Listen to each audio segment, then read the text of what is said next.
요한복음에 따르면 예수님이 부활하셨다는 소식이 전해지기 전에 막달라 마리아로부터 예수님의 시신이 없어졌다는 소식이 먼저 전해지는 것으로 기록하고 있습니다. 그 소식을 듣고 베드로와 요한이 그 무덤으로 다름질내서 가게 되고 비어있는 무덤을 확인하고 자기들의 처소로 돌아가게 됩니다. 그 후에 무덤에 홀로 있었던 이 막달라 마리아에게 두 천사와 그리고 예수님께서 나타나십니다. 그리고 막달라 마리아에게 이제 예수님께서 제자들에게 내가 하늘로 아직 올라가지 않았다. 다시 올라갈 그때까지 내가 너희와 함께 있을 것이다 라고 하시는 말씀을 남겨주시고 그 말을 제자들에게 전하라 라고 하는 말씀을 하십니다. 그것이 오늘 함께 읽은 요한복음 20장 1절에서 18절까지의 말씀의 내용입니다. 그리고 오늘은 그 19절부터 29절은 그 막달라 마리아로부터 이 부활하신 예수님의 말씀을 전해 들은 이 제자들이 나타내고 있는 반응을 우리에게 보여주고 있습니다. 예수님의 부활의 소식을 들은 이 제자들이 나타내고 있는 반응은 두 가지입니다. 먼저는 두려움의 반응이고 또 하나는 의심의 반응입니다. 오늘 19절에 있는 말씀을 보니까 이날 곧 안식 후 첫날 저녁 때에 제자들이 유대인들을 두려워하여 라고 하고 있어요. 제자들이 지금 두려워하고 있다는 겁니다. 유대인들을 두려워하고 있다라고 구체적으로도 말씀해 주고 계십니다. 이들이 지금 두려워하고 있는 이유는 예수님께서 살아계실 때에 종종 자신이 죽음을 당하게 되고 3일 만에 다시 살아날 것이다 라고 하시는 말씀을 제자들에게 들려주셨습니다. 그것을 제자들만 아는 것이 아니라 이제 대제사장들 그리고 바리새인들 예수님의 대적들도 그것을 알고 있었던 거지요. 그래서 예수님께서 이제 십자가에 달려 죽으시고 이제 장사를 지내게 될 때 대제사장과 바리새인들이 빌라도에게 가서 특별히 한 가지를 부탁을 합니다. 그것은 뭐냐 하면 예수님의 무덤을 큰 돌로 막고 그리고 혹시도 모르니까 로마의 군병들을 그 무덤 주위에 배치를 해서 지켜야 된다는 것이에요. 예수님께서 살아계실 때에 자기가 3일 만에 다시 살아난다라고 그렇게 말을 했기 때문에 예수님을 따르는 제자들이 그 예수님의 시신을 몰래 가져다가 다른 곳으로 빼돌리고 예수님께서 부활하셨다라고 거짓말을 하게 되면 지금보다 더 큰 소동이 날 것이니까 예수님의 무덤을 꼭 지켜야 된다는 것이었어요. 그래서 정말로 빌라도는 로마의 군병들을 시켜서 예수님의 무덤을 지키게 했습니다. 그런데도 예수님의 시신이 없어졌다는 거예요. 오늘 말씀의 상황을 봐서는 제자들이 몰래 가지고 간 것도 아닌 것으로 보입니다. 도대체 예수님의 시신이 어디로 간 것인가? 그러나 이 모든 누명은 제자들이 이제 써야 되는 상황이 된 거지요. 그래서 자기들을 잡으러 로마의 군인들이 올까, 유대인들이 올까라고 하는 것 때문에 지금 이 제자들은 두려워하고 있다는 것입니다. 또 하나의 두려움은 예수님께서 부활하셨다라고 하는 소식을 들었을 때에 그들의 마음에는 큰 양심의 가책이 생겼겠다는 거지요. 예수님을 따라다니면서 엄청난 놀라운 일들을 펼치며 살았었던 그들인데, 정작 예수님께서 붙잡히시고 고난을 당하시고 십자가에 달려 죽으실 때는 그 현장에 아무도 없었다는 겁니다.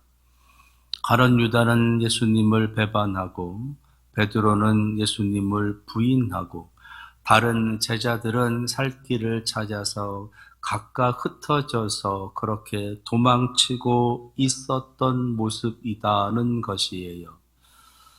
그런 자신들의 모습을 이제 돌이켜보면서 부활하신 예수님께서 분명히 우리를 찾아오실 터인데 그때는 우리가 어떻게 될까?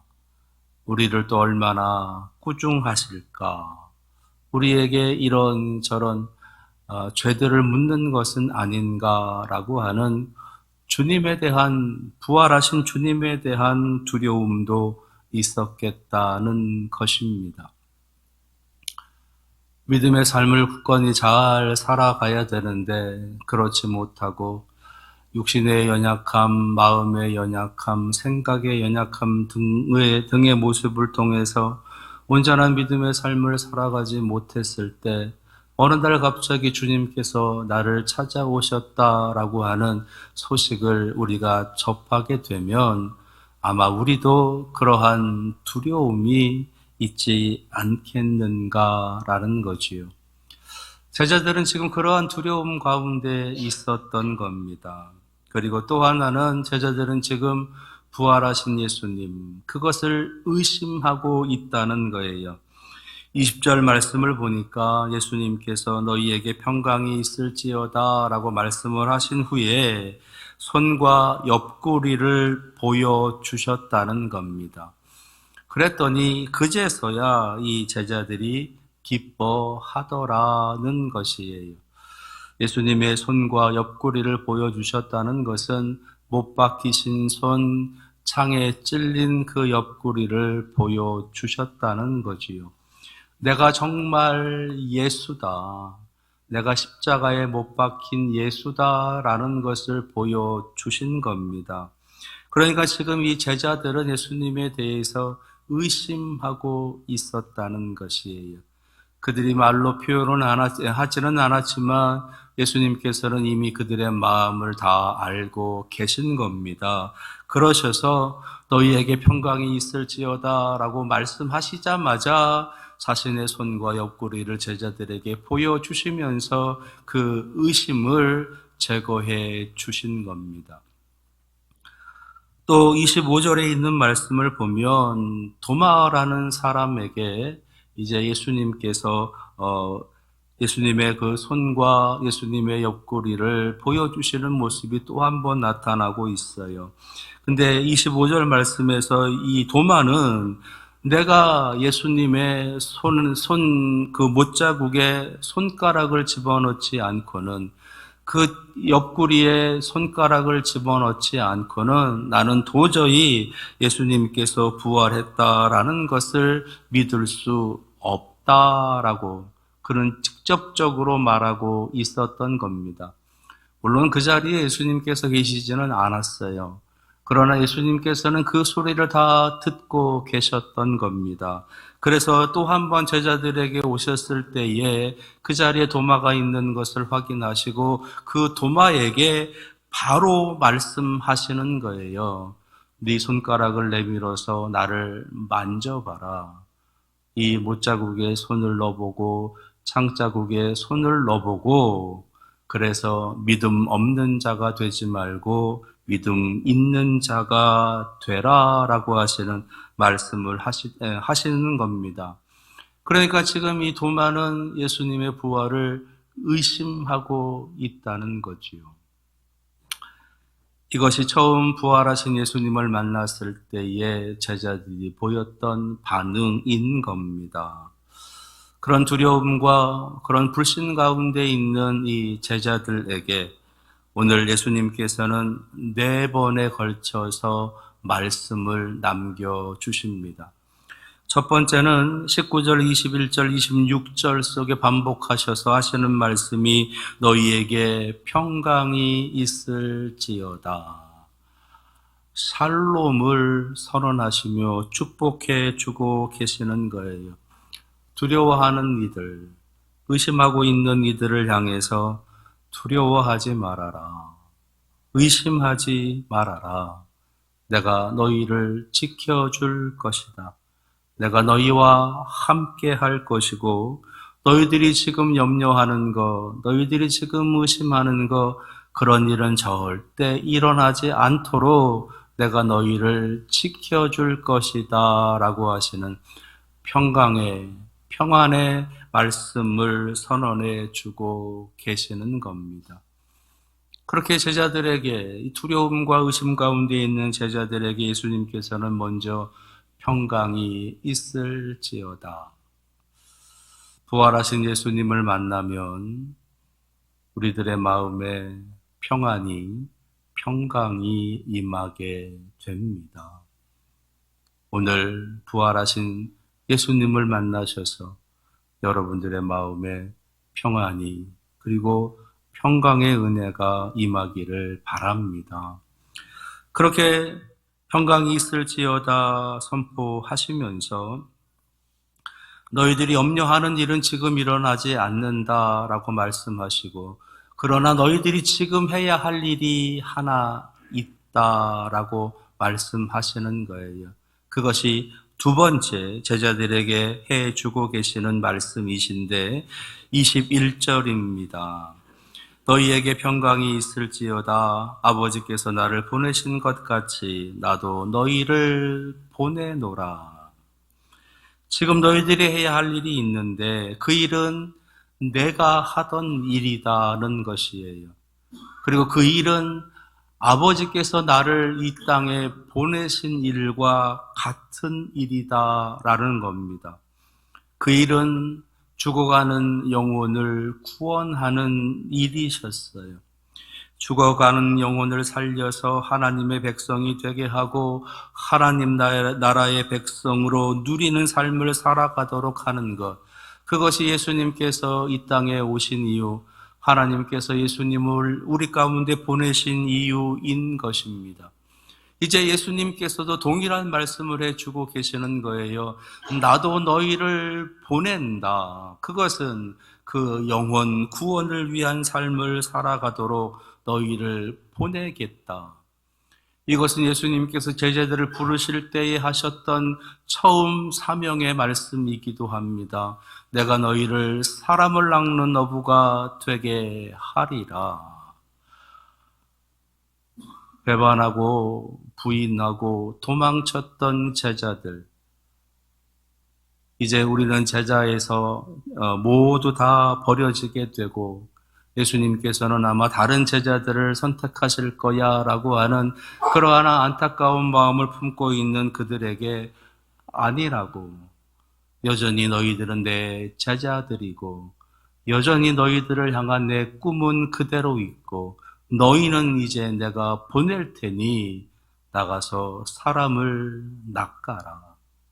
죽어가는 영혼들 구원해라 라고 하시는 그 사명을 회복하시는 말씀이신 겁니다. 부활하신 예수님을 만나면 우리의 사명이 회복됩니다. 오늘 부활하신 예수님을 여러분들이 만나셔서 여러분들 한 사람 한 사람들에게 하나님 내려주셨던 그 사명을 다시 회복할 수 있기를 바랍니다. 세 번째 들려주시는 말씀은 이 사명의 일을 감당해 가야 되는데 그 사명을 감당하기 위해서 너희들에게 꼭 필요한 것이 하나 있다는 거예요. 그것이 뭐냐? 성령을 받으라라는 겁니다. 성령을 받으라. 22절 말씀이지요. 이 말씀을 하시고 그들을 향하사 숨을 내쉬며 이르시되 성령을 받아라. 이어서 23절에 너희가 누구의 죄든지 사하면 사하여질 것이요 누구의 죄든지 그대로 두면 그대로 있으리라. 이것은 예수님께서 이 땅에 계시는 동안 많은 병자들, 많은 약한 자들, 그리고 많은 괴로움을 당하는 자들을 구원해 주실 때마다 하셨던 말씀이세요. 병자야 내 죄사함을 받으라 라고 먼저 말씀하시면서 그들의 연약함을, 그들의 부족함을 이제 회복하시고 치료해 주시고 채워 주시는 모습으로 그들을 구원해 주셨던 겁니다. 그런 놀라운 능력을 선포하기 위해서, 그런 놀라운 능력의 일들을 펼쳐가기 위해서 너희들은 성령을 받아야 된다라고 하시는 말씀이신 거예요. 부활하신 예수님을 만나면 성령의 충만함을 받게 됩니다. 오늘 여러분들이 성령 충만을 다시 한번 받으시는 그런 은혜의 날이 되기를 원합니다. 마지막 네 번째 예수님께서 제자들에게 하신 말씀, 그것은 8일이 지난 후에 이 도마에게 특별히 하신 말씀이세요. 내가 내 손가락으로 넣어보기 전에는 절대 예수님이 부활했다는 것을 믿을 수 없다라고 말하고 있는 그 도마에게 8일이 지난 후에 다시 나타나십니다. 물론 제자들이 다 있는 자리지요.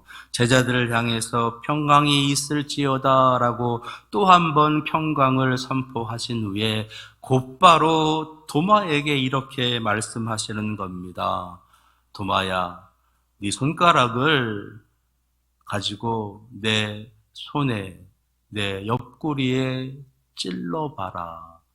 그래서 믿음 없는 자가 되지 말고 믿는 자가 되라 라고 도마에게 말씀하시는 겁니다. 손가락을 찔러보라는 거예요. 확인해 보라는 겁니다. 확인하지 않고 계속 의심이라는 그 마음을 품은 채 계속 살아가지 말고 손가락을 직접 찔러서 넣어보고 확인해서 그 의심을 제거하고 살아가라라는 것입니다. 우리가 신앙생활을 하면서 또는 성경 공부를 하면서 신앙적인 여러 가지 많은 의문들, 많은 질문들이 우리의 삶 앞에 놓여지게 됩니다. 하나님께서는 정말 나를 사랑하시는가? 하나님은 정말 계시는가? 하나님께서 성경에 말씀하고 계시는 이 많은 일들을 정말로 그렇게 하셨을까라고 하는 어떤 기본적인 어떤 그런 의문과 질문들 더 넘어서 우리가 살아가는 삶 속에서 우리의 실생활과 신앙과 사이에 있는 어떤 괴리들, 간격들로 인해서 부딪히게 되는 많은 의문과 질문들이 있는 거지요. 도대체 하나님께서는 왜 저런 악한 사람을 그대로 잘 살게 하느냐? 어떻게 착하고 선하게 살아가는 사람들은 너무너무 가엾고 불쌍하게 살아가고 있는데 하나님께서는 왜 그들을 하나도 도와주시지 않느냐? 이 땅에 그 많은 기독교인들이, 믿음을 가진 사람들이 그토록 기도하고 있는데 하나님께서는 도대체 왜 그런 기도에 응답해 주시지 않느냐? 참혹한 죽음을 당하고 있는 자들을 바라보면서 하나님께서는 저 엄청난 생명들이 죽어가고 있는데 하나님께서는 왜 저들을 구원해 주시지 않는가? 도대체 이 세상 속에는 왜 이런 끔찍한 일들이 끊임없이 벌어지고 있는데 하나님께서는 가만히 지켜만 보고 계시는가? 라고 하는 등등의 여러 가지 많은 그런 인생의 질문들이 우리들 앞에 놓여 있다는 겁니다.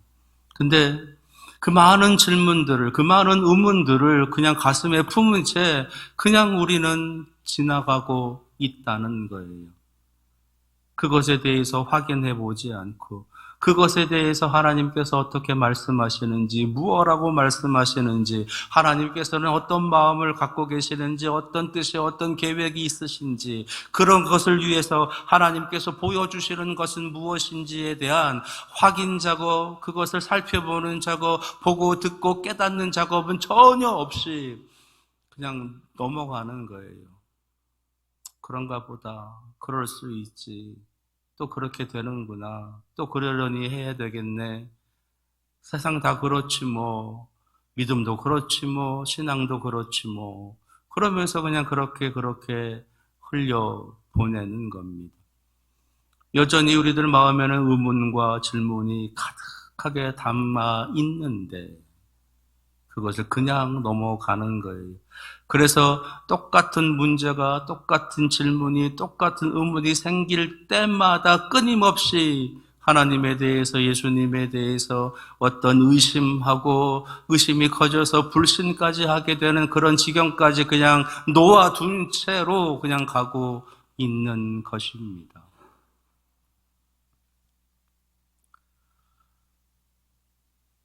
베드로와 요한은 예수님께서 부활하셨다. 아니, 예수님의 시신이 없어졌다라고 하는 소식을 듣자마자 무덤을 향해서 쏜살같이 달려갔습니다. 그리고 자신들의 눈으로 직접 확인하는 거예요. 예수님의 시신이 왜 없어졌어? 누가 가져갔어? 어떻게 이런 일이 있을 수 있어? 그냥 자리에 앉아서 가만히 그냥 그런 생각만, 그런 공상만 하는 것이 아니라 무덤으로 달려가서 직접 눈으로 확인하는 겁니다.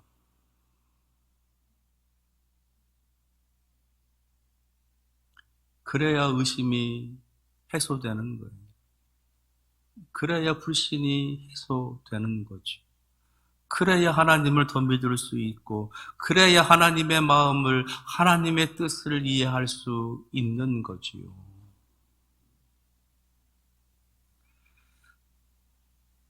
그래서 예수님께서는 도마에게 이런저런 말씀하시지 아니하시고, 네 손가락을 가지고 와라. 네 손을 가지고 와라. 나를 만져라. 나를 만져서 믿음 없는 자가 되지 말고 믿는 자가 되라. 확인해서 보고 듣고 만지고 깨달아서 믿는 자가 되라. 예수님께서는 말씀하시는 겁니다.